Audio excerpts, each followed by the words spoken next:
and that was quite a deal. Appreciate everybody coming out this evening to be a part of our board meeting. First thing I'm going to do is I'm going to call Mr. Cooper Thompson up here. He's going to lead the Pledge of Allegiance and then tell us a little bit about himself. He's our student representative from Springdale High School.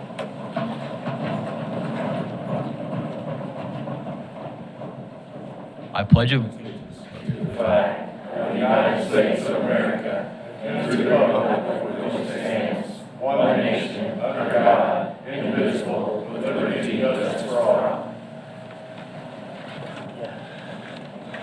Okay, Cooper, tell us a little bit about yourself and what you've done for the last several years here in our district and what your plans are. Well, I've gone to Springdale School my whole life. So did all of them. And yeah, one of them went to school with me. And so, just Springdale High School for all 3 years. So I've been wrestling for 3 years for high school. I think it's been a great opportunity. I've been the IB Academy at Springdale for all 3 years. I think it's been a really good opportunity for me. I think it got me to where I am. It raised my academic level. I think it's the reason why I got into schools that I do. Next year, I'm going to be attending next year's military academy at West Point, and that's about it. That's awesome. Really cool. So what was your desire to go the service academy route? Cool. What led to that? I've always kind of wanted to be in the military since I was a kid, and my cousin, who was at the Air Force Academy, he's the one that's got me interested in the going to service academies, and I applied to West Point and I got in. So. That's awesome. Board, do y'all have any questions for Cooper? What's your interest at West Point? Any specific interests? So I want to major in data science and do military intelligence. Officer. Awesome. Any other questions? If you go into military, how does all that work? You got 4 years and then you become an officer and you go do that, or how's that all work? So I leave for basic training July 1st this summer, and then I attend the academy for 4 years. And after the academy, I owe 5 years of service active duty to the United States Army and 3 in the reserves. Okay. Very good. Can you tell us what your path was, what schools you went to? Schools. So I went to Monitor Elementary School. I went to Sonora Middle School, Lakeside, and Springdale High School. Biggest cheerleader right there. That's awesome. And you want to introduce your family? Sure. So from right to left, I guess, that's Courtney Thompson. She did the exact thing I did, except went to SOY like a loser. And then...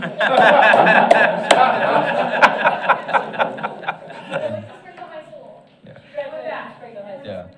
And then she's a senior at the U of A and going to George Washington Law School next semester. So. Cool.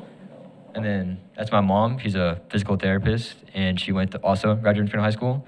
And then that's my dear grandma, who went to that's high school too, and she's 58. That's awesome. 3 generations. Coach Jack was still there in 58. Yeah, you just got there then? Well, we really appreciate you being here, and Mom, you've done a fantastic job. Absolutely. I never had put 2 and 2 together, these being your kiddos. So class of 86, graduated together, so we'll be watching him, see how he does, and hopefully he'll come back and tell us all about it when you get through with your journey. So thanks for being here. Congratulations. Good job. Great job.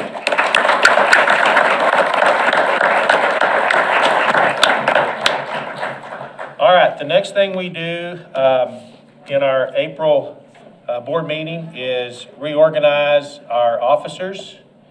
I am finishing up my 2nd year as president, and typically what we do is we rotate every 2 years and move up the next person who's the next tenured in line. So the way that falls, unless something changes here in the next couple seconds, is Nick will be president for the next couple years. Debbie, who is not here, will be vice president.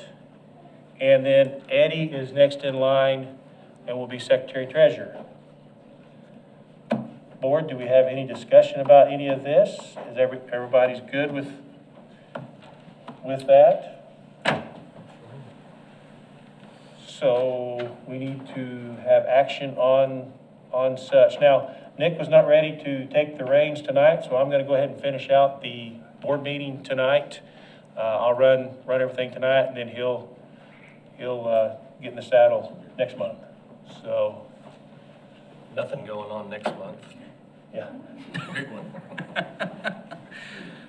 So, anyway, we do need a motion and action on this. I'll make a motion to approve the reorganization of the school board. Second. All right, we have a motion by Mr. Emerson and a second by Mr. Owenby to reorganize the officers as I mentioned earlier. All those in favor, please say aye. Aye. Any opposed? Okay. I am going to, I got one more thing here. A couple more things.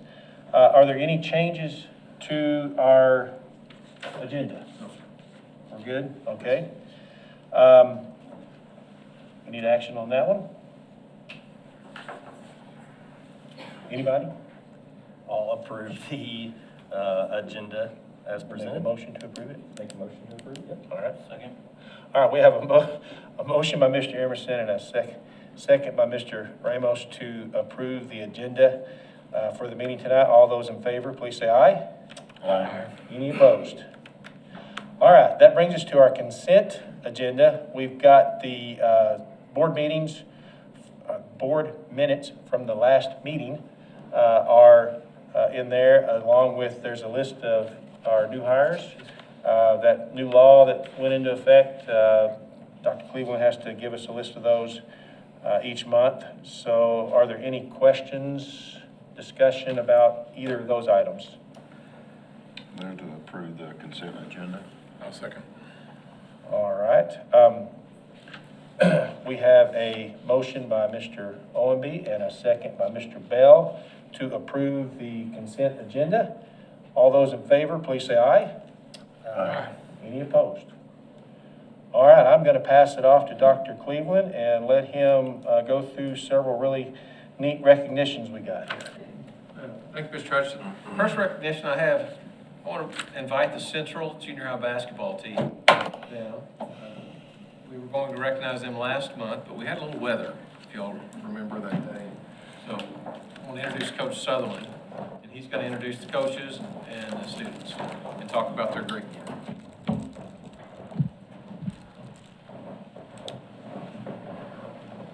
All right, good afternoon, and thank you for inviting us this evening to recognize these young men and their accomplishments.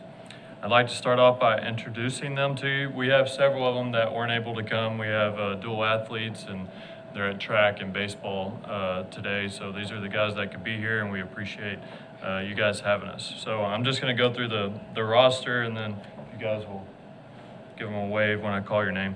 You guys want to spread out a little bit? Yeah, spread out so they can see you a little better. We're all hiding There you in a go. big bunch. All right, Hayden Branch, Tucker Lane, Ryan Davis, Dane Hamby, Orion Lialtu, Caden Garrett, Zarian Davis, Marco Johnson, Gibson Green, Jaden Anderson, Trayson Wright, and Knox Nally. And then our coaching staff, Ethan Luther, Hector Cueva, and then Chris Cameron. He's our 7th grade coach. He was also a part of the central staff. So our 9th grade Central Warriors had an overall record of 21-1. We were 10-0 in conference. Some of our season highlights include NWA Classic tournament champions, Little Rock Freshman Showcase champions. We were able to travel to Little Rock for the first time and go play some of those teams, and we were able to win that, and we are going to continue that year after year. Conference champions, Final Four tournament champions. this group worked really hard all year long, and they were a joy to coach. They defined what a team is all about, and we had a motto. It was chase excellence, and they did that all year long, and our staff and our school are very proud of them. So we appreciate you guys having us. That's awesome. Great job, guys. 22-1. That's something you'll always remember. So, Yep. Especially that one. yeah. Yeah. That one. Stick in your craw. Yeah, that was that Fayetteville late clock situation. May have taken a bad call on that, but it also kind of, we didn't lose another game after that, so it sprung us forward. So we may not have gotten to this point with those trophies if we didn't take that loss. So you won all the big ones. That's what Absolutely. Yep, for sure. Well, I watched you guys play quite a bit, and I will tell you that y'all were a joy to watch. It was really, really fun to watch you guys play. Like Coach said, y'all played as a team, and it was really fun to watch. So you should be really proud of yourselves. A special shout out to you for helping us out with the book and the clock, and also helping us last summer. We really appreciate it. You bet. Thank you. All right. Well, you Good. guys, congratulations. Congratulations. Thanks for being here. Hey, keep up the hard work. All righty. Thank y'all.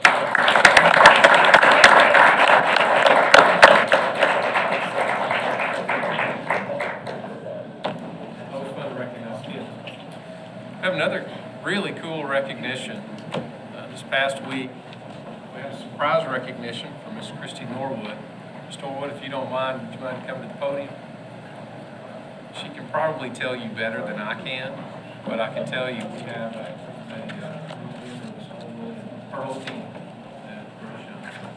Miss Norwood, podium's yours. You love surprises, don't you? I don't. love surprises, don't you? No, everybody knows that. My husband had a surprise party for me once, and he'll never do that again. He learned real quick that was not a good idea. But I was surprised with the Above and Beyond Service Award on Friday. It's a big honor, but I also feel like it's my job, so sometimes it's hard to accept that when I feel like I'm just doing my calling, what I'm put here to do, and what I'm paid to do, all kind of combined into one. So this weekend I finally got to sit down and read the letters of recommendation from Miss Fink and Miss Kennedy and Miss Dickard, and they brought tears to my eyes. Just the things that they said about me were just very kind and just reminded me of all the good things that happen and that we do as educators that we might not focus on when we're focusing on harder days, that we are really doing great things. So there's so many educators in Springdale that can be standing here getting the same award. So I'm grateful to be working here and to have received it this year. Congratulations, I was there, and the kids were so well behaved. I was there 15, 20 minutes before you got there, and they were great, and that says a lot for a bunch of kindergarten through. We've worked real hard on that this year. That was even in one of the letters, but we worked real hard on our Tier 1 behavior and just our school-wide behaviors overall, and it really, our data shows that what we've done has helped tremendously, so. Thankful, Glad we were able thankful to- you could see that. I'm glad we were able to surprise you, even though you don't like it. That was good. It's fine. It's fine. Hopefully your husband wasn't put in a bad position this time. No, What it's about good. it? It's Miss Kennedy this time. It's on the list. Well, keep I up love the good them all. work. Thankful for all of them. So. Well, Congratulations. Thanks for being here. Thank you.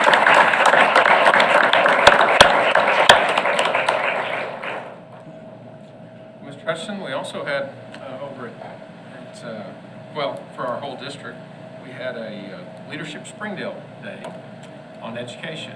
That you were part of that group, you were on that team. We also had some young students who were there, and we invited one to come up tonight. So, Mr. Dickinson, if you don't mind. I think they're gonna let me You want to do it talk, first? and then Okay. then we'll bring them up. So All right. I talked to Ms. Tischer, and that's what we're gonna do. You got the plan? Yeah. Very nice. All right. Well, if you don't mind, just tell us about the day. and Sure. everything. I think there's go forward one more. Okay, that's the agenda that the chamber leadership class had that day, which is a pretty ambitious agenda. My wife and I have both been a part of the class this year. And we started the day over here at the admin building and let Dr. Cleveland and a couple other folks talk, and then we went out to DTSOI, which of course everybody loves to visit that. If you've never been there, it was fabulous to let those folks walk through it and see what we had to offer, because a lot of them, obviously that wasn't there if they went to school here, that wasn't there then. So that was great, and I just kind of stood back and listened to all the oohs and ahs and all the nice positive comments that were made. And from there we went over and took a look at Shiloh, and then we went to Hunt Elementary and spent a few minutes there. And then we ended the day at Central Junior High. Of course, they just had opened it up just a few days prior to us getting there. Of course, we got a whole bunch more oohs and ahs and great positive comments about that.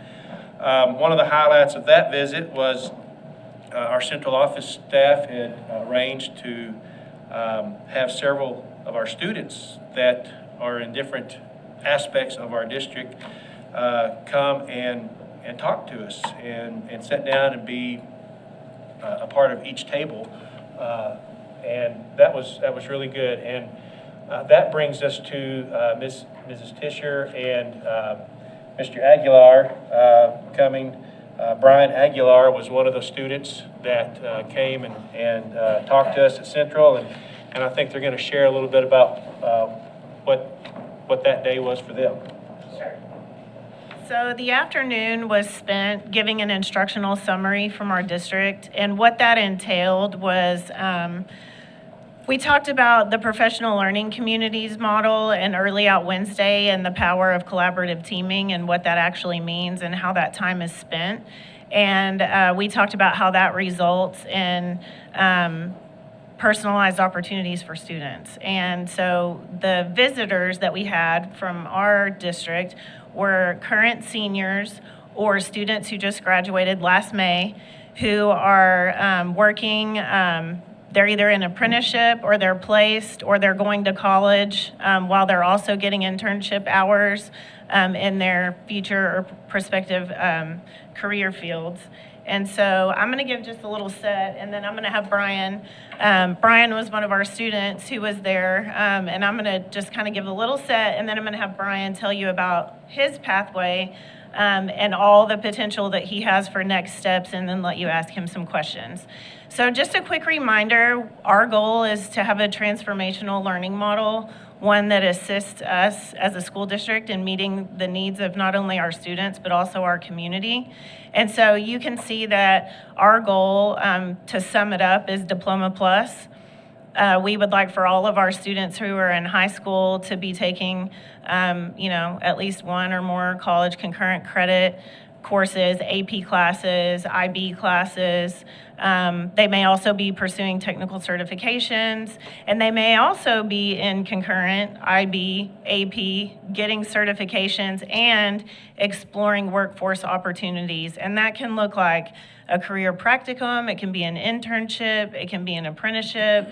They could be in the JAG program, that's Jobs for Arkansas Graduates, where they're out working and also going to school. And so then you see the red line there. And so after graduation, all of those students would either go directly into college. Some of them may also be in college and at the workforce, in the workforce at the same time. Some of them may go directly into the workforce. And so just kind of the ultimate flexibility for our students.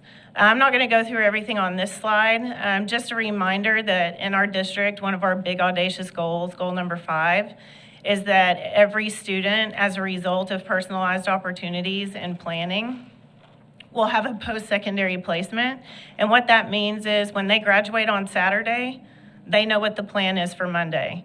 It could be college, it could be work, it could be technical school, it could be a combination of all of those things, it could be military, but every student has a plan. And so we have a lot of different pathways and student success options that allow our students to not only be involved in everything they want to be involved in, like athletics and visual and performing arts and all of the electives, but to also do all of those explorations through their pathways. So this is Brian. Brian, if you want to come on up here, I'm going to pass it off to him in just a second. But I just want to tell you just a little bit about him, and then I'm going to let him expand. So currently, Brian is a senior in our district. He's at DTSOI. He is currently taking these concurrent college credit courses. You can see the list there. He's in electronics 1 and 2, electronics lab. He's got a machine tool lab. He's technical math, electrical systems technology, industrial maintenance, and he's also taking an HVAC class. These are all during his senior year. He has a 4.0 GPA. He's in National Honor Society. He's already attained his OSHA 10 and OSHA 30 certifications. He's the only student in our NWTI industrial maintenance program that's specializing in both electrical and HVAC. He's currently pursuing an EPA 608 certification. I've been learning from Brian here, which allows him to work with HVAC refrigerants. So that's all the chemical components that go with the HVAC piece. He will graduate with 20 to 25 hours of college credit and multiple industry certifications. Yay, I know. You can clap, that's good, yay. Here are some professional opportunities that Brian has to choose from, all the way from engineering to industrial electrician, HVAC specialist. You can see the list there, I won't read them all to you, all the way to automation robotics technician. And because of all of the opportunities that he's had in our district, he now has accelerated pathways to that post-secondary piece, right? And so he may choose to pursue a bachelor in engineering. With all of his courses that you see that he's taking, those all transfer to Northwest Arkansas Community College towards either a Gen Tech or construction management associate degree. Or he could continue to go on to NWTI's industrial maintenance and automation program, or he can go through an apprenticeship model. So the sky's kind of the limit for Brian. And so what I'm gonna do is just pass it off to him. I'm gonna let him tell you a little bit about his senior year, and then I'll let you ask him any questions that you have. And so before I step away, because I'm gonna let him finish up our segment, we had students there to interact with our chamber leadership class, from medical to industrial maintenance. We had welding, we had veterinary science, we had banking, we had students from all different career fields, and they were all there in their clothes that they wear when they go and get their internship or apprenticeship experience. Many of them are also dually enrolled in college. And so, Brian, I'm gonna let you take over. So, good evening. My name is Brian Aguilar. As Ms. Teacher pretty much introduced me already, I go to the Tyson School of Innovation, and I'm enrolled in the Industrial Maintenance Program, or Industrial Technology. There I take both HVAC and electrical, and electrical focuses more on the residential side of it, while HVAC is more of either industrial or residential air conditioning or refrigeration units. I'm currently planning on taking apprenticeships instead of going to college, since it's more feasible, because I already have the knowledge and enough skill set to get a job after school. And I think going to college would not be a really good idea for me, since not only do I have to pay the debt of the college after I graduate, but there's not the guarantee that I'll get a job after I get out of college. Meanwhile, if I get an apprenticeship after I graduate, there is the guarantee that I'll earn money while also learn on the job.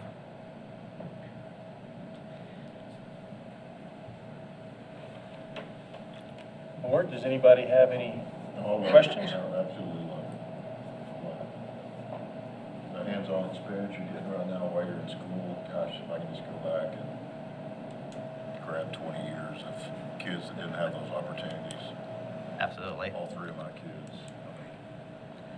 And also, special thanks for my instructor, Mr. Higginson, right here. Do you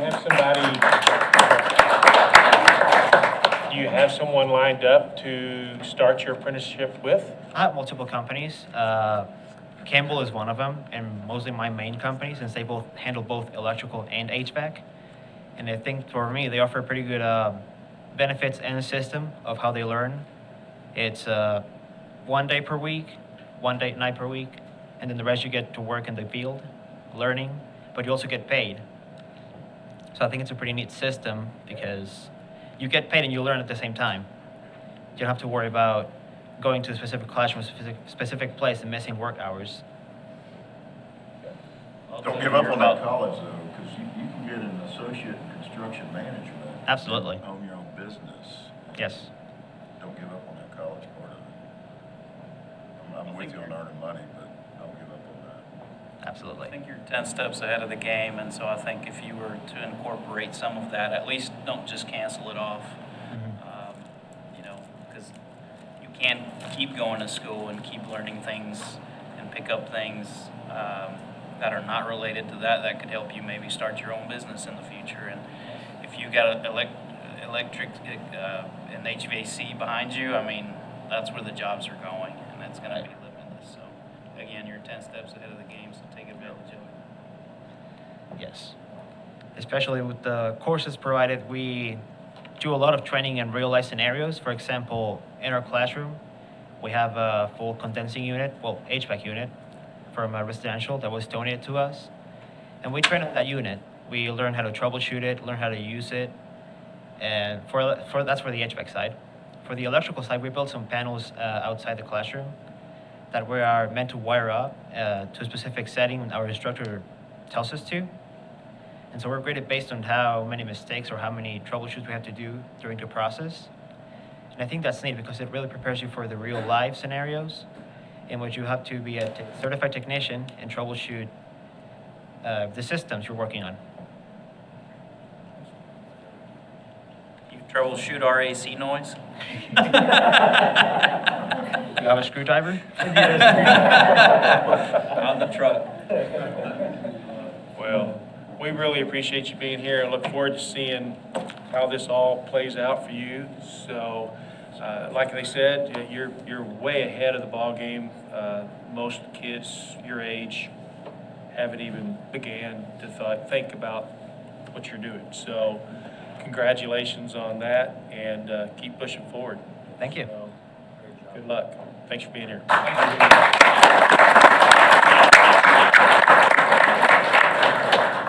One more thing about the chamber leadership, since this is my last night to have the microphone, I'm going to take advantage of it.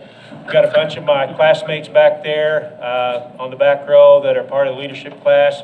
We're doing projects for the community. There's 2 different projects going. I'm just going to tell you about ours. We are working on the sign at the Rodeo of the Ozarks. So anybody wants to buy raffle tickets? I've got raffle tickets to sell to raise money for redoing the sign at the Rodeo of the Ozarks. And I'm not sure what the other project is. It's like a secret or something. So anyway, anybody interested in any of that, you can see any of those back there, or you can buy tickets from me. So anyway, I'm going to get back to Dr. Cleveland. All right. Thank you very much. Next up, we're going to talk a little bit about East. We've got Mr. Worthy and Miss Berry, I believe. Josh, if you don't mind. There he is.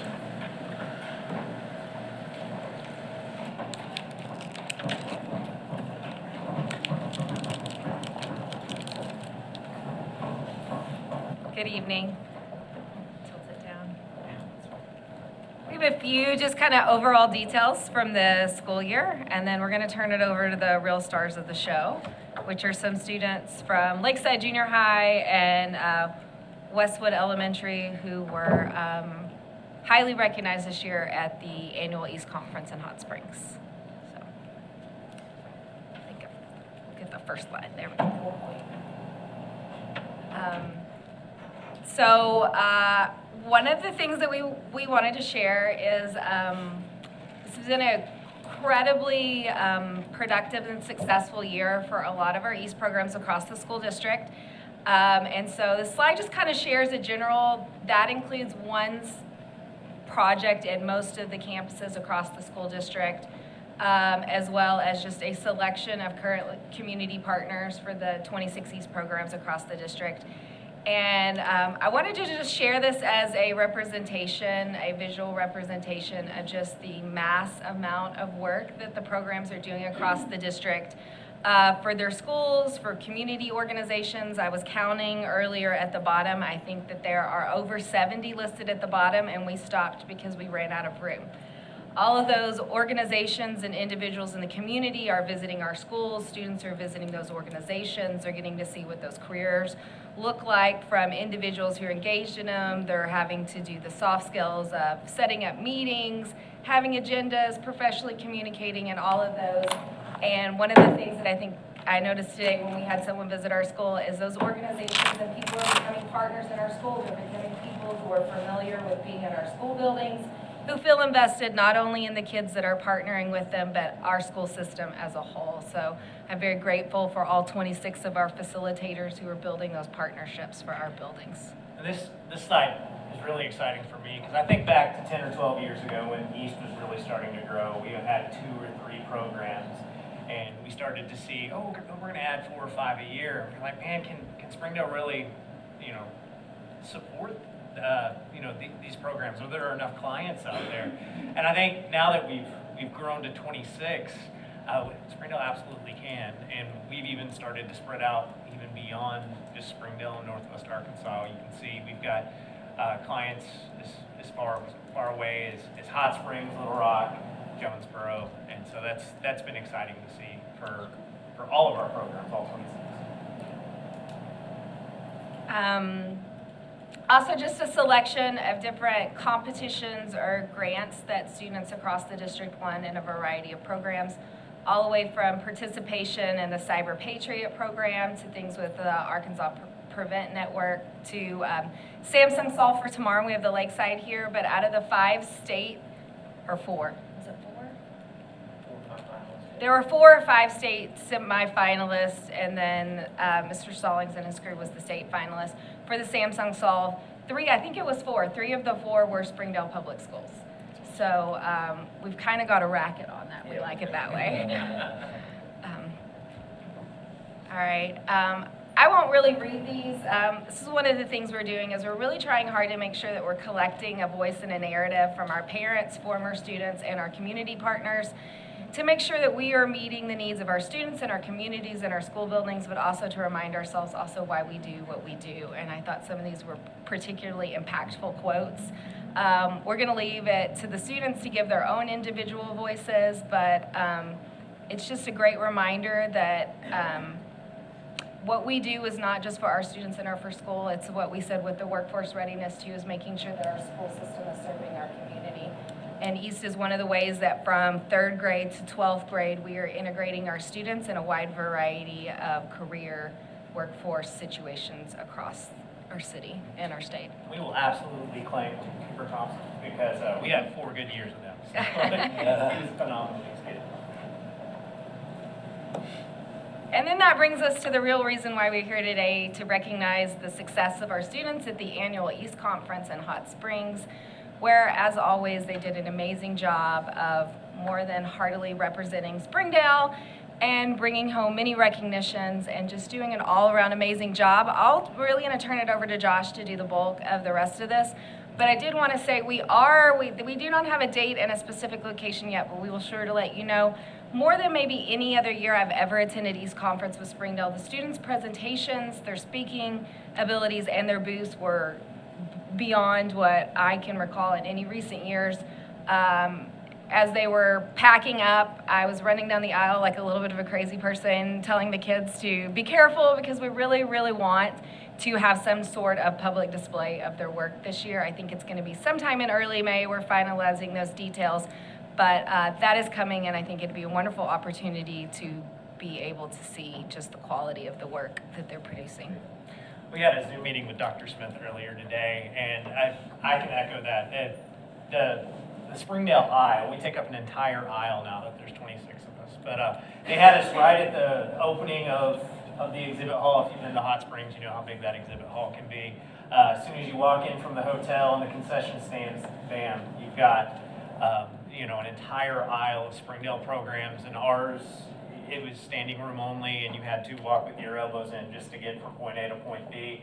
It was almost impossible to take pictures because there were so many people checking out what our kids were doing. And some of those kids were our Cornerstone winners. So every year, East gives 3 Cornerstone awards that encompass the pillars of East, whether it be community collaboration, sophistication of projects, or student growth. And Lakeside Junior High were our award winners for project sophistication. And you guys have heard all about the Samsung Solve for Tomorrow project. That blows my mind. I can't even pretend to tell you what goes on there, but Stallings can. And then Westwood Elementary, you guys won growth last year, correct? Or sophistication. They captured the community and collaboration, and that's huge, especially for an elementary program, because they're able to make the entire town of Springdale, you know, a little bit smaller, because they're able to have that strong influence with their community partners. And so, Yeah, and before we pass it off to them, Yeah. I'll recognize, if we can pull up the next slide, there were 3 competition finalists, or competition winners. There were 17 out of 21. out of 21 competitions. There was a Springdale finalist, usually there's 2 or 3, and then Hunt Elementary, John Tyson Elementary won away with 2 of those categories. So I also wanted to make a moment. We also had more students on the East Ambassador leadership team running conference than any other district in the state. And so now we'll pass it off to the real stars of the show. Hi, I'm Kate Eby. I'm Riley Eby. My name is John Martinez. So like he said before, we were the cornerstone winners for project innovation and sophistication. And that meant a lot to us this year. A lot of that I have to give credit to John for, because he worked on the project which won the Samsung Solve for Tomorrow. Do you want to tell them about that project? Me and my partners were the Samsung State finalists, where we created a project for Samsung that was creating a weather app for those of hearing loss. For this project was originally thought of the recent tornado that happened not that long ago, and one of our classmates was really impacted by the tornado because he woke up to his mother shaking him because he couldn't hear the warnings and the loud noises. So me and my partners decided to create this project to help those who can't hear the loud noises, and instead flash bright colors, each color representing a different natural disaster. So that way all of our community is safe. And yeah, winning this award, it helped us all grow a lot, because going into it, you have to submit a video with a script on why you deserve this award. And so that itself helped me grow, because I wrote the script and I had to find my voice while doing that, but then I also had to help other people find their voice so that their projects could be heard in a way that was important to them and that was important to their community. And while we did this video, in order to submit it, we found out how much we grew and how much these projects meant to us. So that was a really special part of it too.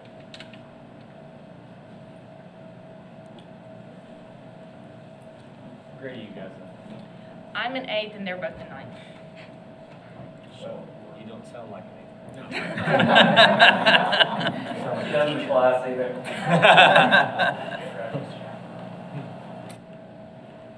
Well, we appreciate you being here. I was at the Lakeside School Board Luncheon, and you guys kind of went a little bit more into depth about the app, and you still got some more stuff to develop on it, correct? Yes, correct. Still got some plans to maybe even make it commercially available? Yeah, with that project, we have so much planned for it. We really want to open it up to the world. Yeah. Awesome. Really cool. Anybody else have any questions for our board?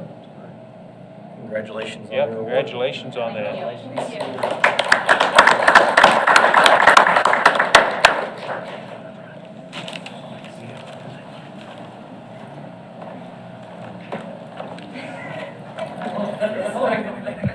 I was going to say that I think there's a stool down there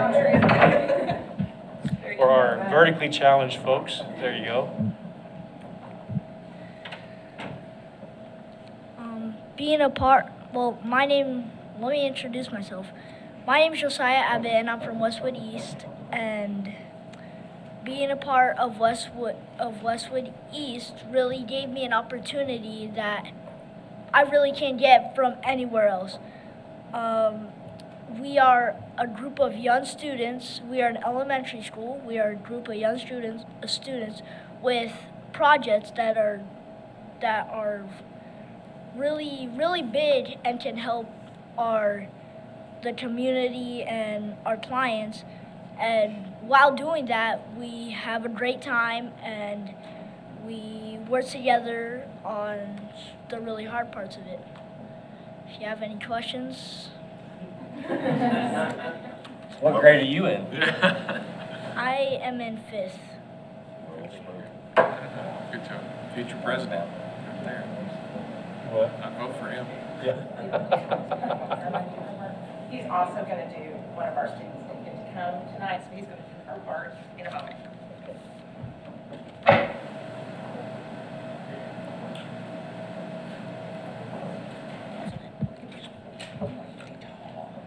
Hi, my name is Caroline, and East Conference made a positive impact on me.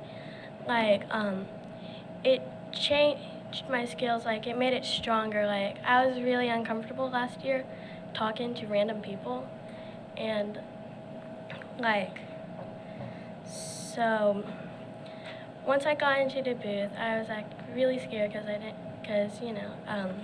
I was uncomfortable talking to random people. And then, so after I communicated to them, it made me like stronger. Like, since East Conference, I presented to my church for the first time and volunteered to come tonight. Great job. So are you 5th grade also? No, I'm 4th. 4th grade? Well, we're no longer random people. So when you come back the next couple, 2 or 3 years, we're going to be friends, and it'll be a piece of cake, right? Good job.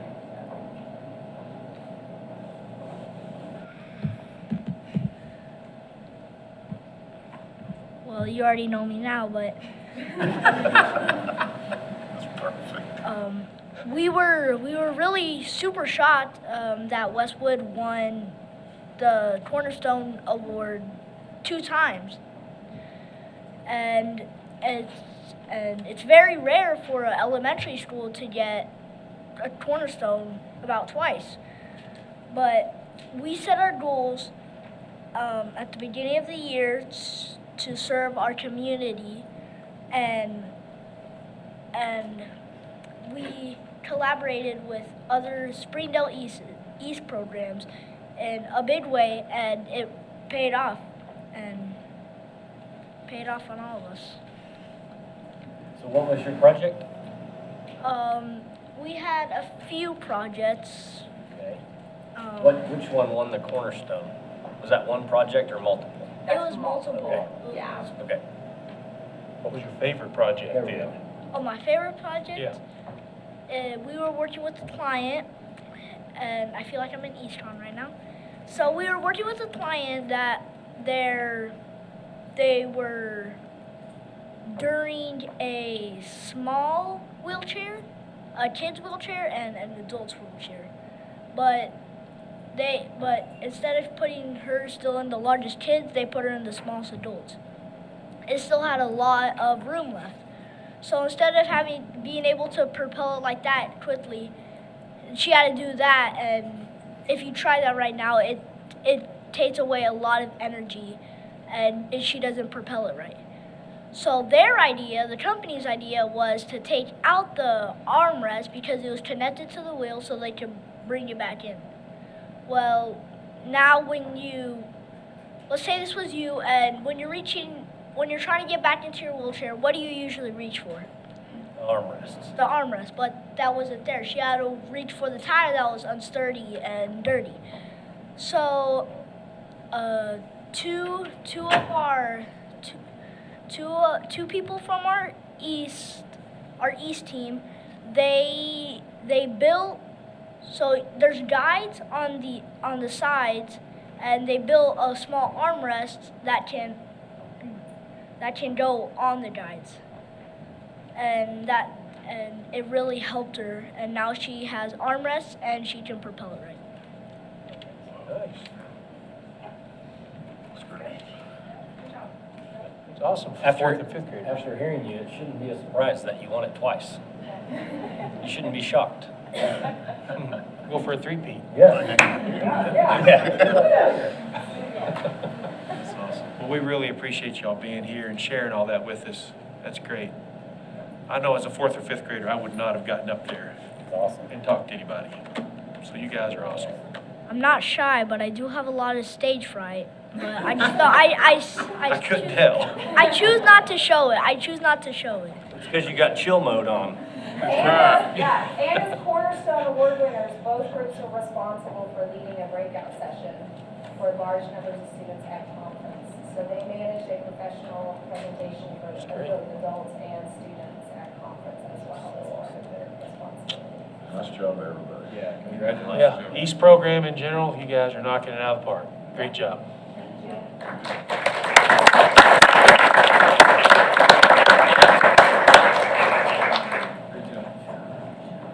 Appreciate you guys all.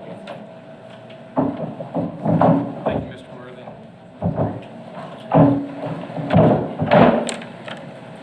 Better watch out, Mr. Wiley, trying to hire you. Jeremy Wiley trying to.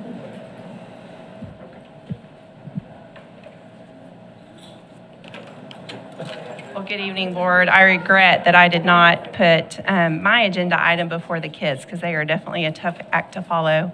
I'm here tonight to seek board approval to adopt a new top-of-the-rope reading curriculum. And just as a review, during last month's board meeting, we discussed why we are adopting a top-of-the-rope reading curriculum, the process that we took to ensure we had authentic teacher voice in the process, and the two curriculums that we were considering for adoption.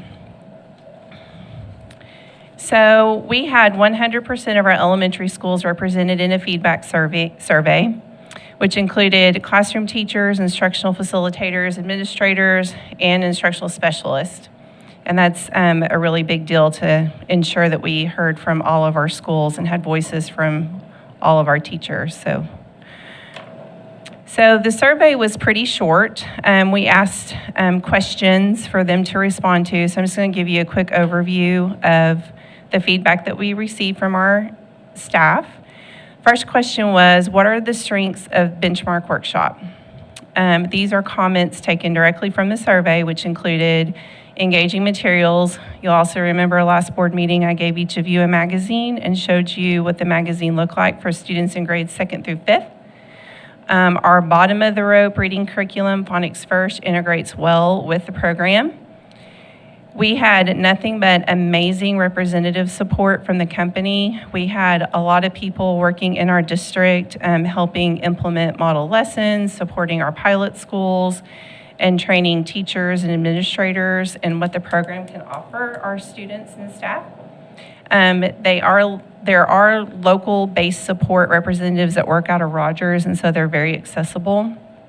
There is science and social studies integration with the program. Writing, grammar, and handwriting are included with the adoption. Lots and lots of authentic text for students to access and read. The learning spirals from grade level to grade level, and it also spirals unit to unit. Flexibility, autonomy. This is going to give us an opportunity to have district-wide pacing of our standards, which is huge for our students who are mobile and move around a lot. Lots and lots of resources available with this program so that teacher autonomy can be present and teachers can still make instructional decisions for their students. Great English language learner support. The program aligns well with our Arkansas standards, and there is a really good user-friendly digital platform. We asked the question, what are your concerns about Benchmark Workshop? And just like it was a plus on the other slide, the amount of materials and resources can be overwhelming for teachers. Storage space for materials and resources, it does come with a lot of stuff. Amount of time to complete the reading block. How are we going to train teachers and what will the implementation look like? How will all of this work with identifying essential standards through the PLC process integrate in with the new curriculum? And then we had several people said none. They didn't have any concerns about the workshop. CKLA, which is Core Knowledge Language Arts, support, or the strengths included embedded sidebar, pause point days for intervention enrichment, meaning that there would pause between units so that there would be time for teachers to intervene or extend learning. Content-based, they felt like it was very cultural. They had digital and physical components. There was a partnership with Dibbles, which is a screener assessment for reading, but it was for an add-on cost. Consumable workbooks, rigorous vocabulary, builds background knowledge, and we had several that said that there were no strengths of CKLA. Concerns of CKLA, the biggest concern that was almost in every comment was that Phonics First, our bottom of the road reading curriculum, does not integrate well with CKLA. Actually, it doesn't integrate at all. We would have to abandon what we've been doing and purchase their phonics program. Content was not always appropriate for grade levels. This also was a concern of many of our teachers and administrators. Example, Greek mythology for second grade, lords and serfs for fourth grade, and the War of 1812 for second grade. Most of the districts that we visited with that use CKLA said that they had to omit 2 to 3 of the units based on content or no alignment of standards. They just didn't feel it was appropriate for students.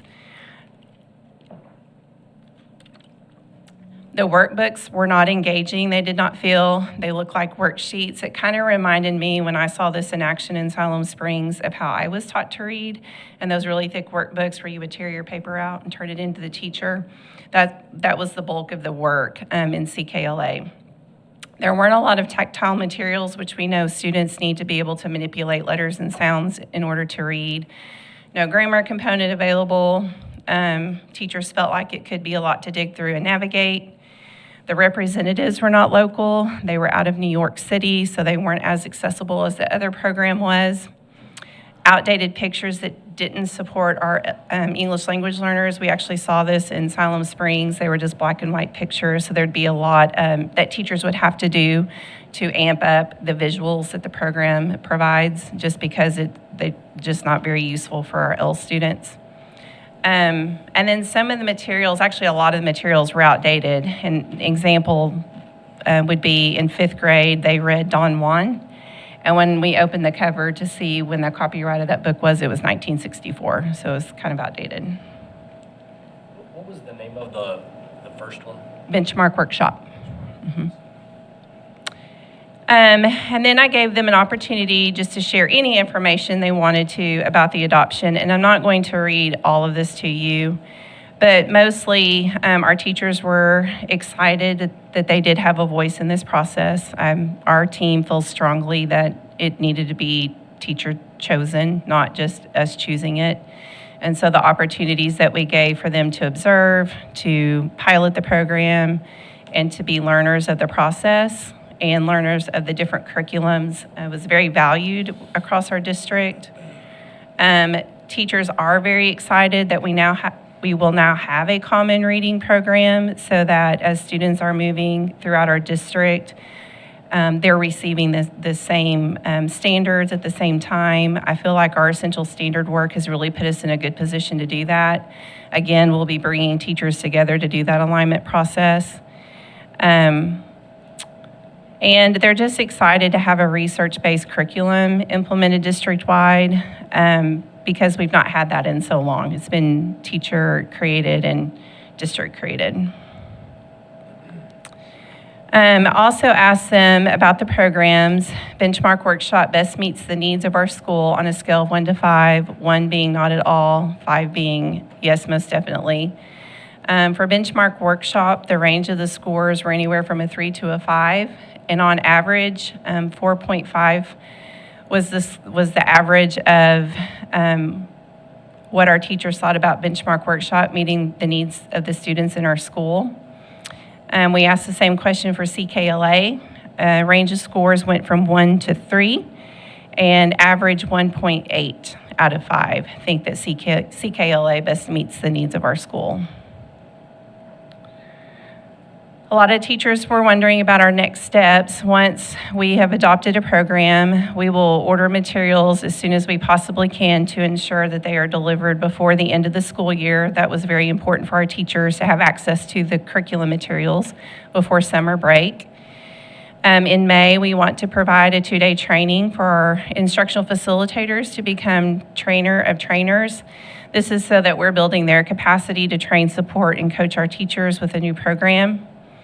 Offer multiple opportunities for teachers to attend grade-specific training during the summer for flex credit.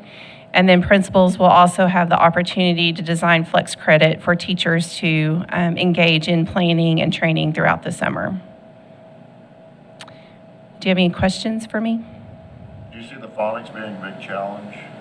Yes, the phonics would be a big challenge. Based on what we're currently Yes, so we've invested a lot of time, resources, and money into Phonics First. And to see that go out the window and have to bring something else in was very much a concern for teachers. So how big was your pool of teachers that you were able to establish that 3.8? So we had 4 pilot schools in our district that did model lessons. Every school had opportunities to send representatives to observe. The textbook committee, we asked for a minimum of 2, sometimes 3 representatives from each school. They were tasked with going back to the school, sharing their learnings, what they learned, and working with teachers to ensure that they all had a voice. So I think we had close to 50 textbook representatives respond to the survey, but it wasn't just their voice. They were tasked with going back and talking with teachers about what their concerns were and what they felt the strengths were. So basis what we're doing today and this opportunity to do this curriculum, you feel pretty good about the buy-in? I mean, your data shows it. I'm just I do.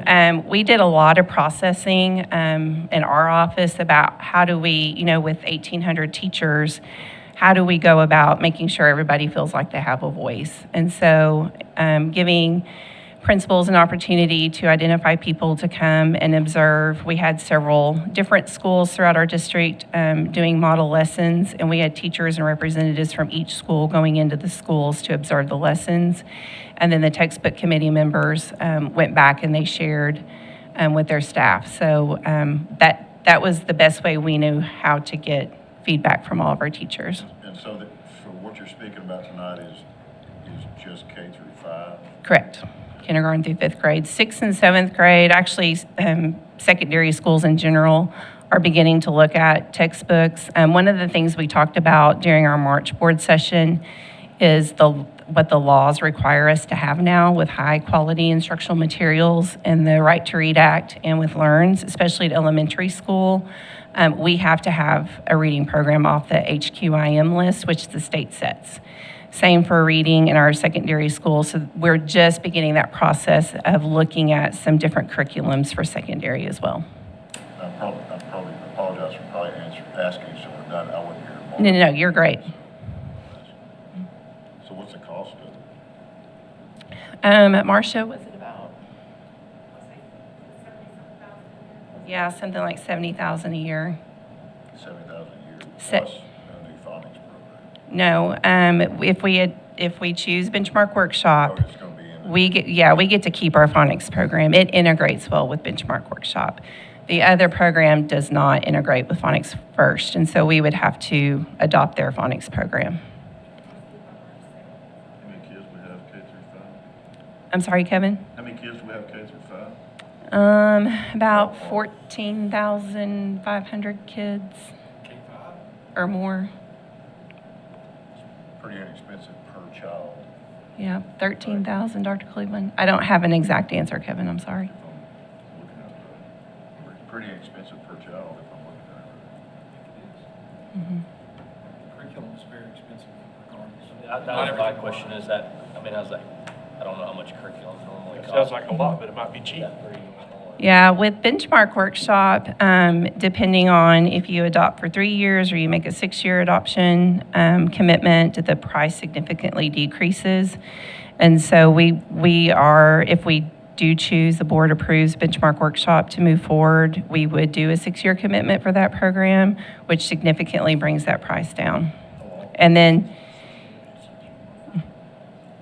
yeah, she's going to look it up. And then through the 6-year adoption process, all of the consumable materials are replenished at no additional cost to our district. Yes.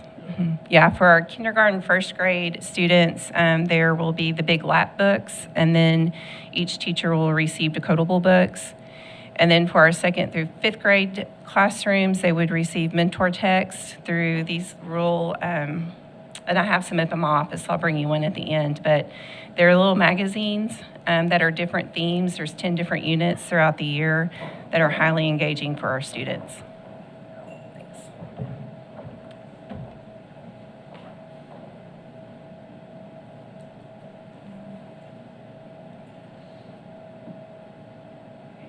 Sorry, I don't have my glasses. Let me see if I can make this bigger.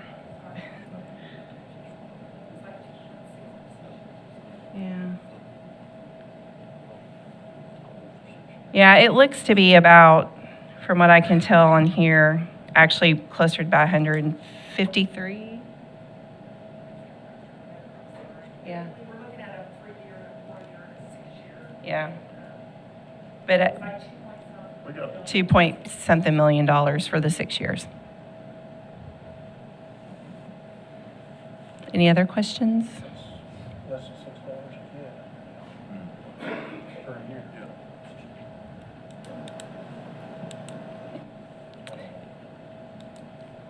Okay.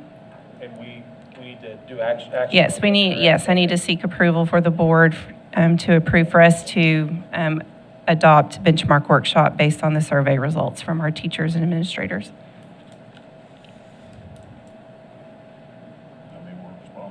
Yeah. I would entertain a motion. Yeah. I'll second. Who first? Oh, you entertain, I I thought you. will entertain one. I can't really make one. I'll make a motion to approve the new reading curriculum as presented. You want to second that? And I will second. Okay. All right, we have a motion by Mr. Emerson and a second by Mr. Olby to approve the district curriculum that's been presented tonight. All those in favor, please say aye. Aye. Any opposed? You're good? Yeah, and I did find the cost. I just found it. So sorry, I will go and give you this information. So for the 3-year adoption for benchmark workshop, it would be $1.7 million for the first year, and then $586,000 for the next 2 years. For the 6-year adoption for the first year is about $2 million, and then after that for years 2 through 5 would be $358,000 a year. So you cut $500,000 off if you go 6-year commitment. Well, we've already voted, so you got it. Okay. We don't want to vote to undo it, do we? Okay, we're good then.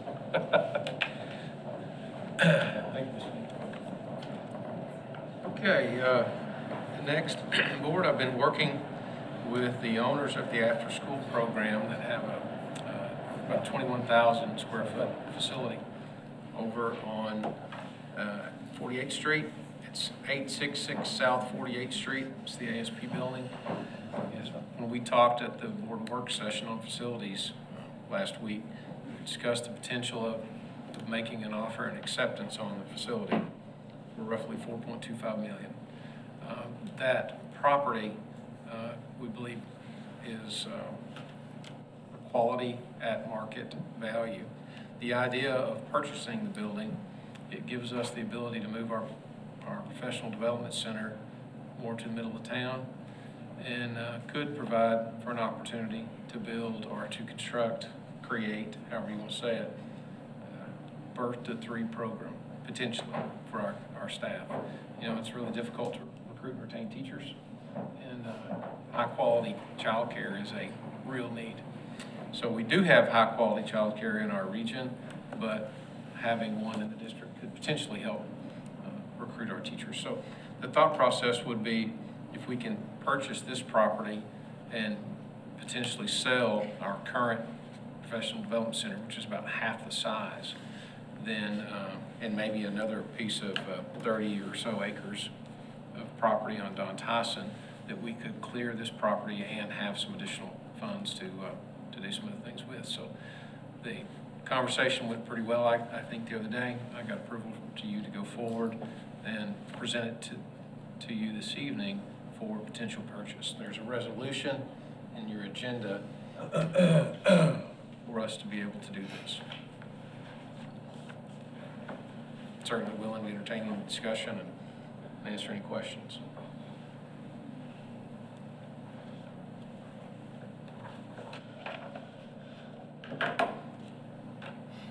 I mean, I think there's a couple of things that hinge. I mean, obviously, you want to try to sell those other pieces of property to net some cash for the district to do other things, number one.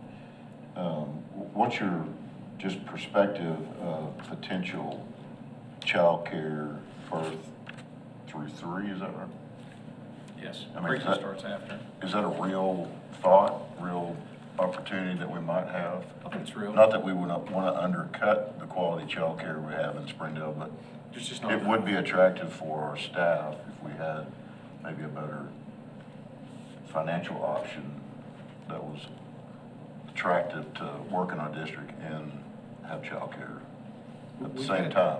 We've had, especially moms, who've said, hey, look, it's too expensive for me, on a 2-parent family to work, and, I would just be working to pay for childcare. Right.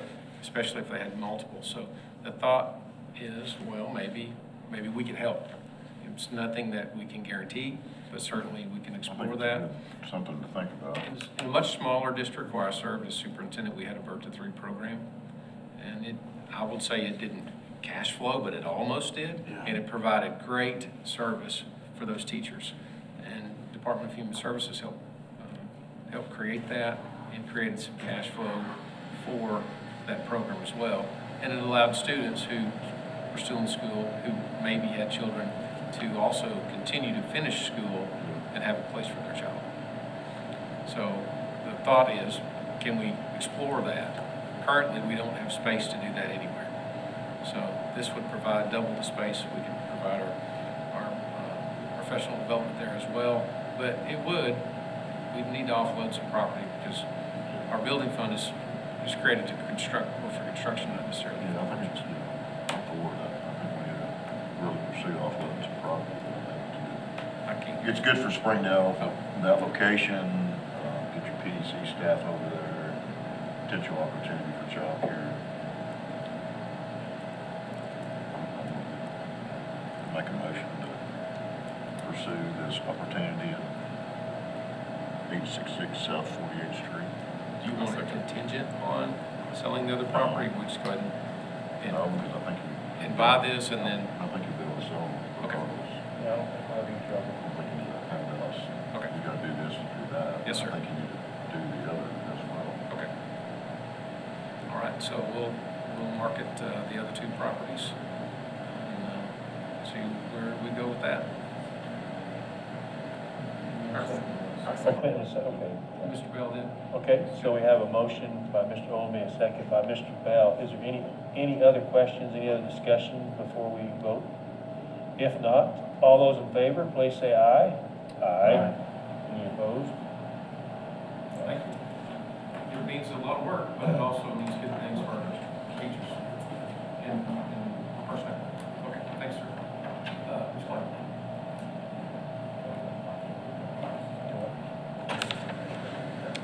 Thank you. I'll begin my presentation and then we'll wait for him to come back for a vote.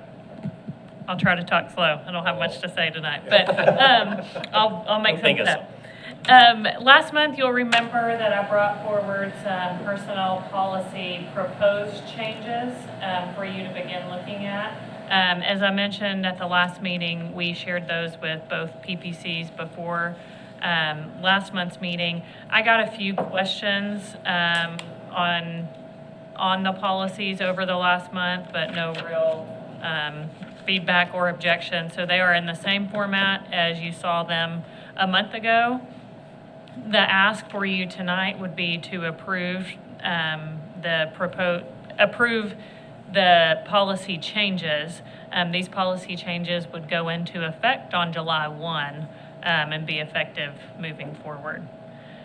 Does anybody have any questions?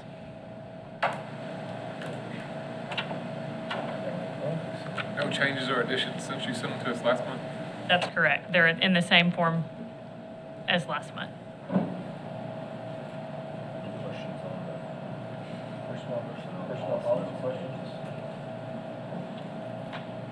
I'll make a motion to approve the personnel policy updates. I'll second. All right, we have a motion by Mr. Emerson and a second by Mr. Bell to approve the personnel policy updates. All those in favor, please say aye. Aye. Any opposed?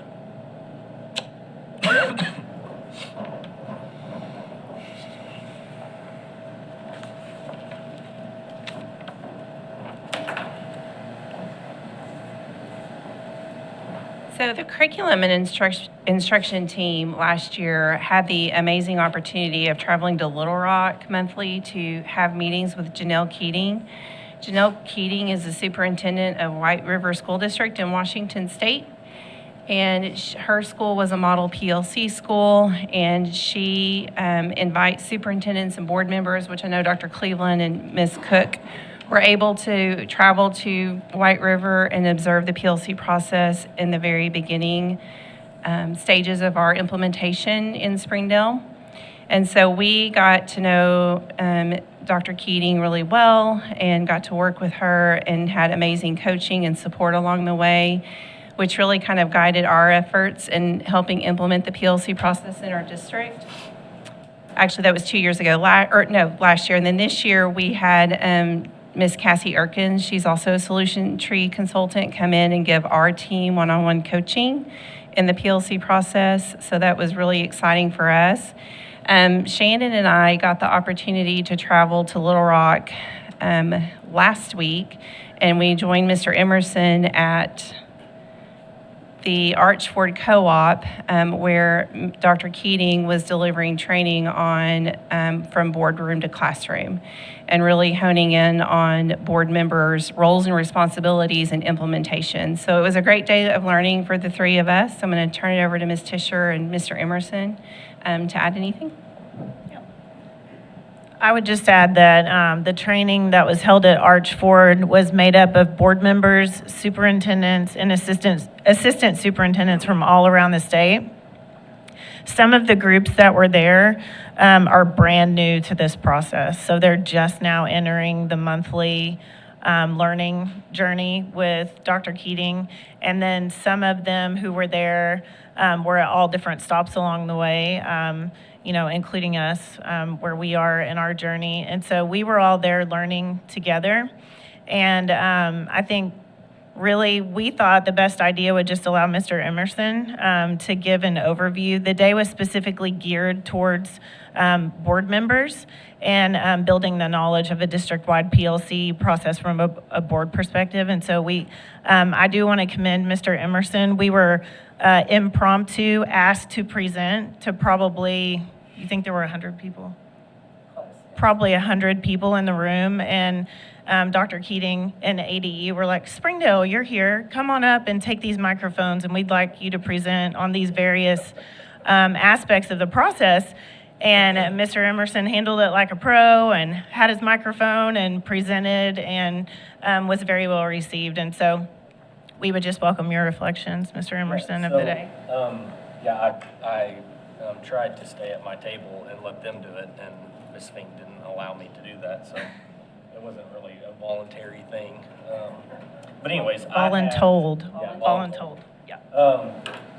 I just wrote down 5 quick things that I took away from it. I thought it was really, really good training. I told my wife afterward that it was probably some of the best PD stuff that I've done as a board member. I thought it was really good. Number 1 would just be what we talk about all the time, which is our why we do what we do. And it's, why, and it's geared more towards why do we do the PLC process. I know when we first started talking about it, there was a lot of concern from parents and staff of just the logistics of it and the time and how it was going to work. And that was some of those boards that are early on in the process had a lot of questions about that. And my advice to them was, if you are correct in why you're doing what you're doing, then it shouldn't really be a question as to if you should do this process or not. The logistics of it shouldn't be the reason not to do it, was kind of what I told them, and you just have to figure out how to make it happen, because the reason we do it is for our students, and it's to give them the best opportunity we can while we have them, for the amount of time we have them, to maximize that time that we have.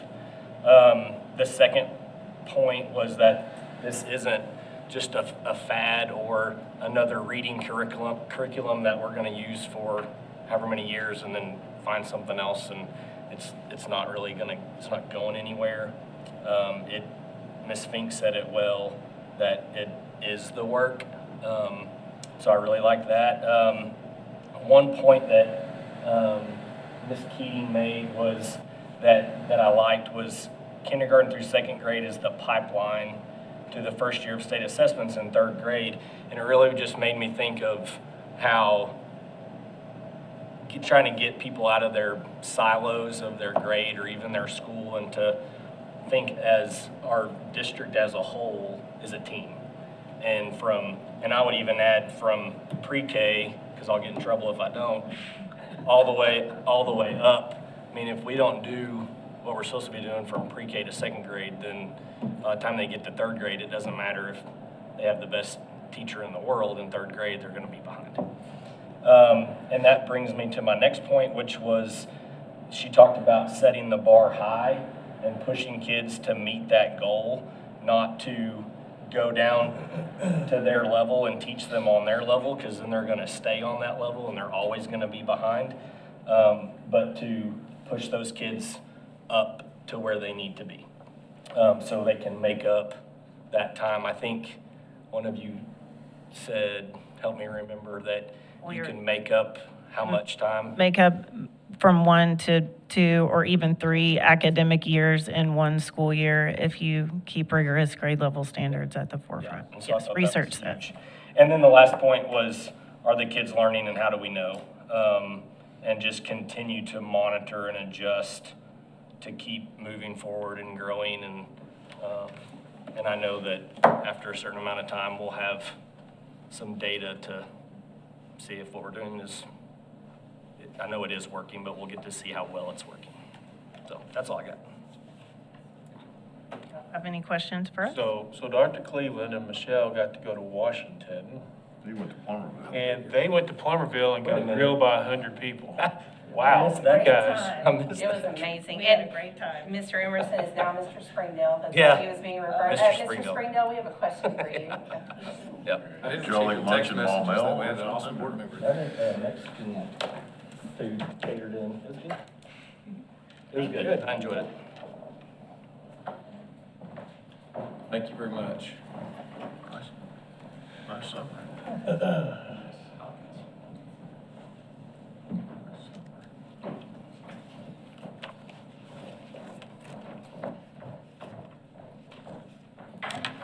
Good evening, Board. Dr. Cleveland, they wrapped up a little faster, so I kept y'all waiting a little longer than I like to.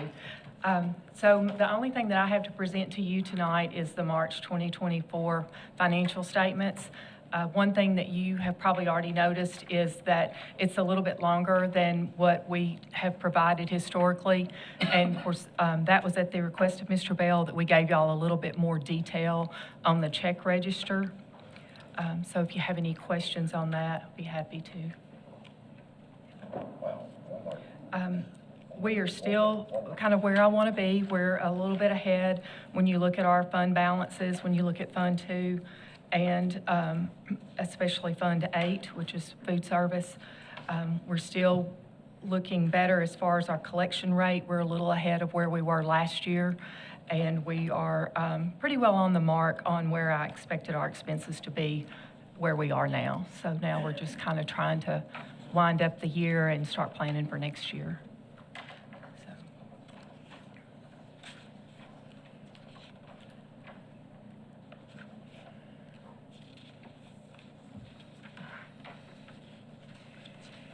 My eyes go cross looking at all those.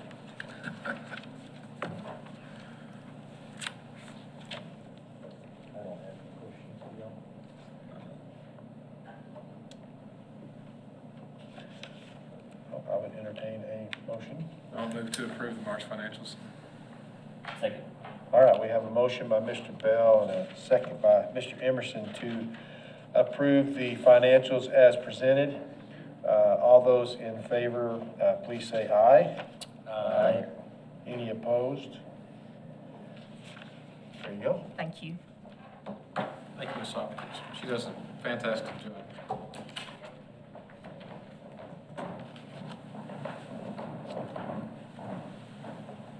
Hello, Board. Dr. Cleveland. I'll do a construction update, and then I'm going to ask Dr. Lofton to come and talk about the move-in at Central. So at George Elementary, this is the gym. They're starting to get the awnings put on and most of the brick and the CMU's completed. This is on the cafeteria side. There's going to be some concrete here for some outdoor seating for lunch or outdoor classrooms. And then inside, this is where the stage is going to be in the new area. Southwest Junior High, they're actually starting to put some finishes in. So this is in the kitchen area.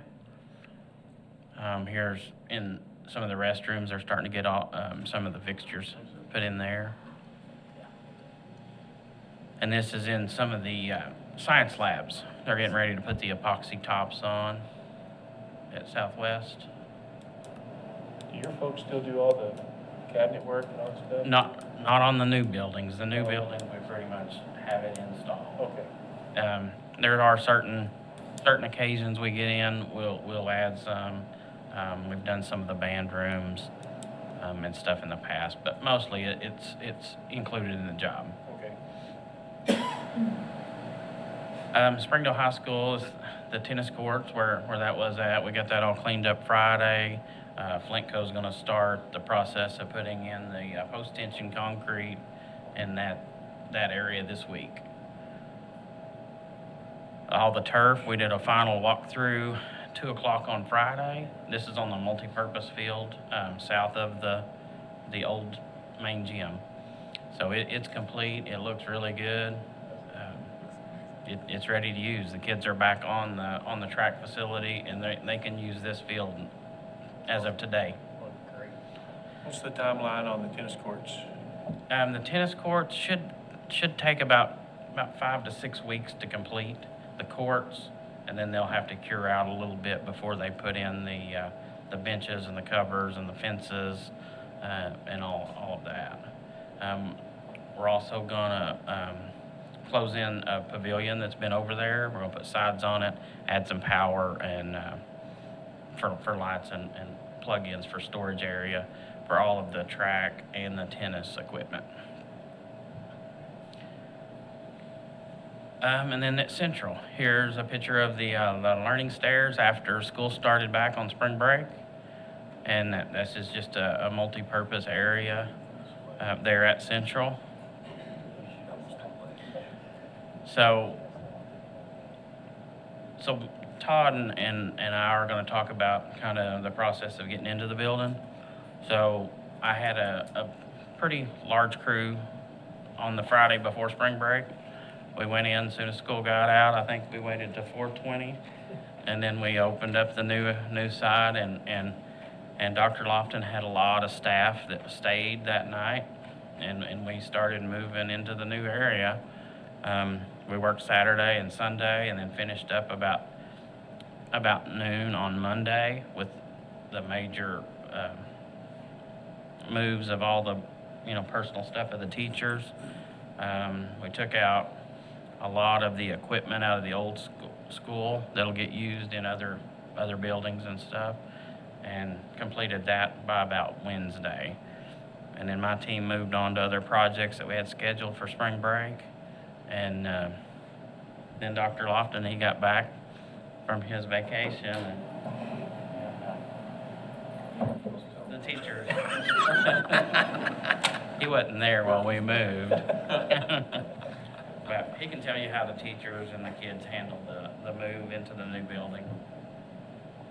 Yeah, first, I just want to tell you all what a privilege it is to be principal at Central and just work in the district. I couldn't be in a better place, and I'm thankful for the opportunity that you guys all gave me, so thank you for that. Awesome opportunity, the legacy of Central, and then to be able to move into a new building. I think that building's been around for, 50 years or so, close to that, and provided a lot of opportunity for parents, students throughout the year, but then to be able to move into the facility that we're in, it's a new era, new opportunity. Today, we had a student that we kind of waited to give a tour that's coming from one of the private schools around here. So that was kind of cool, walk them through that new space and let them see that. I got an email from another student. They're moving here from Arizona, and I guess the father is going to be at one of the golf courses, so maybe we can work some kind of deal out there, get on the golf course. But they walked through the old building and then emailed me, said they saw pictures of the new building, really impressed. So, I think it's going to be a real magnet to draw kids to our district, and I know Southwest are the same for that. So, thank you for providing that for us, the facilities. To you all, school board, Dr. Cleveland, and then to our community, because they've always supported our schools. Teachers have been very excited. Everybody, we have windows. So there is an outside once you enter. We figured that out. Kids are having opportunities to go outside. Today was a pretty cool day, because of the eclipse. So students were outside. They were in the courtyard, but other places in the building, outside the building. So that's been good. Somebody described it as like a little mini college campus. So just really impressed with the amenities that it offers, and it feels professional. Feels like a really good place of learning, and I think that our teachers and our students really feel the value that you've given us by providing the place. So thank you for that. A couple more things. I wrote stuff on my hand, but I'm not going to read it. We have an open house Thursday. So we're going to let all of our Central families and Hellstrom families, we're just going to open it up if they want to come over and look. May 8th, there's an art show, and we're also going to open it up to the community completely, just for people to be able to walk through. I said May 8th, it's actually May 9th. Sorry about that. And then on the 16th, we're going to bring all of our 7th grade, the Hellstrom kids, over and give them a tour and spend some time with them and let them see the facilities too. Great. Any questions? Good job. Thank you. Keep up the good work. It'll still be better. Yeah. You have a little bit more to live Oh, through. yeah. And then next year, when the new section's open, it'll be Yeah. So phase 2, they're already started on prepping that building for demolition, and we'll move into parts of it over Thanksgiving break, and then we'll move into more of it over Christmas break, and then the final push will be in the spring of 25 when we move into the whole thing. So there'll be 2 more moves to make over there. Do you guys have any questions on any of the construction for me? Okay. Thank you. All right, thanks. Thanks, sir. Appreciate you.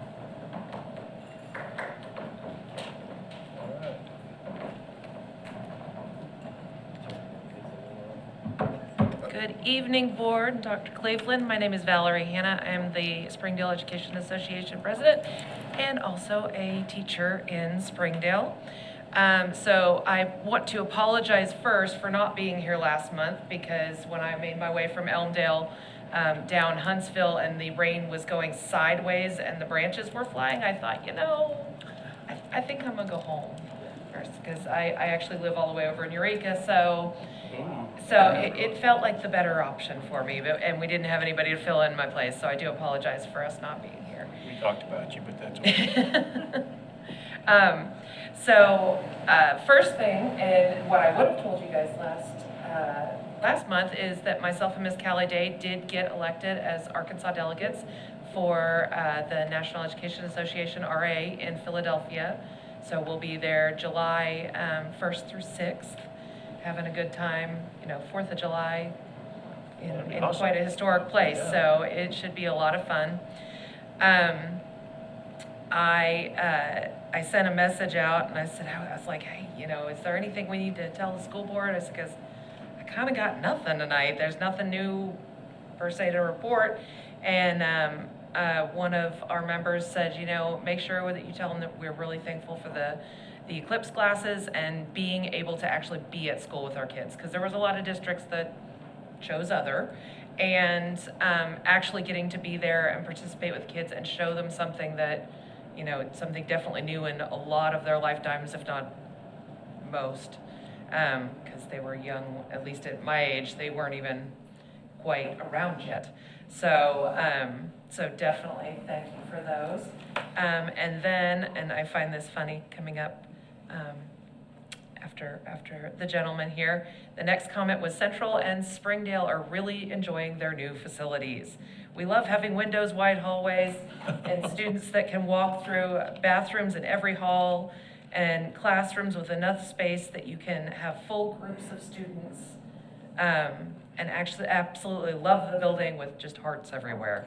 So the teachers definitely are appreciating. Well, show Jeremy some love. Yeah.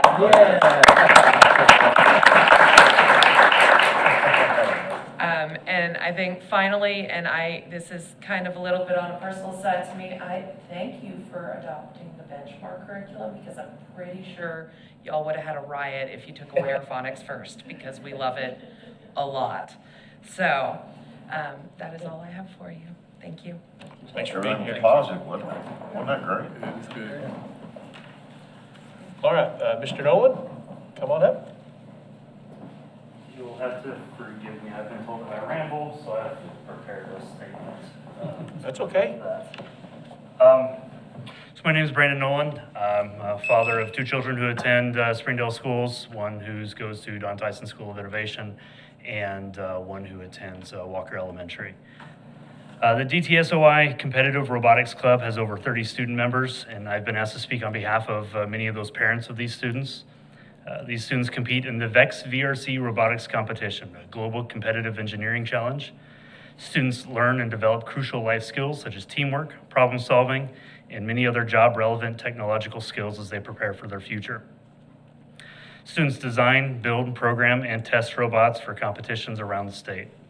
Like I mentioned, I have a 7th grader. He was invited to join this team in the 2023-24 school year, and his mother and I have gotten to witness him discover a new passion.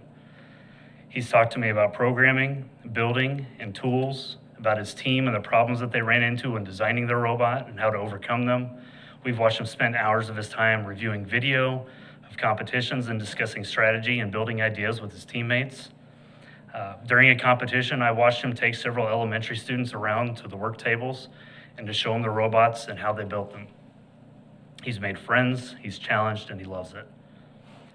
3 of the 4 teams in the club, my sons included, are made up of nothing but middle school students, a bunch of 6th and 7th graders.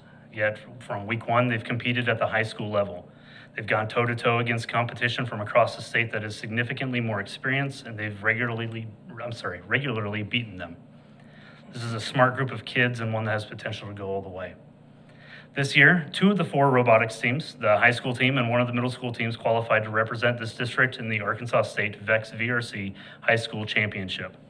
One of the teams, in a first ever for DTSOI, were finalists in the competition. They qualified to compete in the VEX Robotics World Championship held in Dallas at the end of April. They will represent DTSOI, the Springdale School District, and Arkansas as they meet, team up with, and compete against other high school teams from around the world. This is an incredible accomplishment and one that deserves recognition. A year ago, the Robotics Club at DTSOI was a dedicated class. The class was cut for the current school year with no explanation given to students or their parents at that time. The students then formed a club and worked with parents and industry leaders from Northwest Arkansas to sponsor the club for the school year. And now as parents and students alike begin to prepare to compete at a global level, we've been informed that 2 of the teams will be eliminated next year, which means a significant number of these students will no longer be able to participate. I've spoken to a couple of you since this has occurred. I first wanted to thank all of you that I've spoken with. You've all offered support for the competitive robotics program at DTSOI. Many of you have expressed surprise to hear the robotics program is being reduced, and you've told me that you were unaware. This is a program that shares community and industry-wide advocacy. Many parents have spoken with industry leaders in Northwest Arkansas who have voiced shock and dismay to learn that the Robotics Club is cutting its membership. These concerns come directly from businesses that supported the club financially and ones that benefit directly from students who learn these skills before entering the workforce. I wish I had more answers. I wish I had more answers for myself. I've been trying to find them. I'm sure you've all are tired of hearing from me at this point. And I know that I'm not the only parent that has questions still. The club should not be seeing reductions. It should be expanding. I know for a fact there are other students not participating this year that have expressed interest in joining next year. Parents were told that these decisions were made due to lack of support from the administration. So far, I've not found that. But it doesn't erase the dilemma our kids now face. And my request to the board is simple. Just help me find solutions. Solutions to keep a successful program running fully. Help me find the funding that this club deserves, that prepares students for their future in college and in the workforce. There's advantages to having the dedicated class, more participation opportunities, a budget, a teacher, direct collaboration with interested business partners throughout the school year. I was told after a number of requests that the class DTSOI had last year was cut because it no longer met state requirements. I know there's other schools in this state that have dedicated classes. I don't know what makes them different and how do we get there. Help me find the additional staff willing to give these kids a chance to learn. Help me ensure that those staff members enjoy the full vocal support of the administration to ensure students are successful. And finally, help me recognize the students who will be traveling to Dallas in a few weeks. They continue to work hard to prepare, and we could not be more proud of them. On behalf of the students of DTSOI Competitive Robotics Club and their parents, thank you very much. Thank you for being here. Yeah, thank you. You nailed it. That's good. 5 minutes. All right, do we need any action on our out-of-district transfers? We don't. No, we all provided. Right. Okay. Is there anybody else that was interested in talking? It doesn't look like there's anybody else here. All right, with that, we will adjourn. Thanks for being here.